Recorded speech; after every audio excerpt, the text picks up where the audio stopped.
Hey food lovers, today we have got you another healthy snack, sesame balls. Welcome to grandmother's recipe.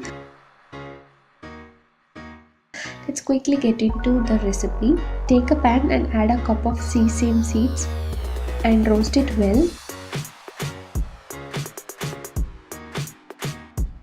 Once it is roasted, add that into the mixie.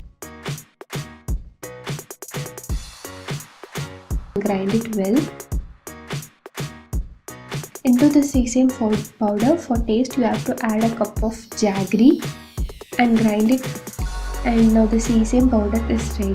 In a plate we can add a teaspoon of oil and spread this powder and mix with the oil so that we can give a shape to this powder.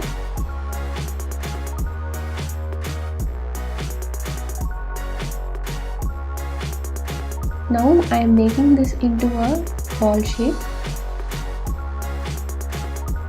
If you want, you can also make it into cookie shape or any other shape you want. The sesame balls are ready.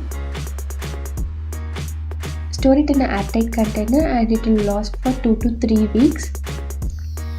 If you like this video, kindly give a thumbs up and subscribe for more videos from grandmother's recipe. Thank you for watching, friends. Enjoy it.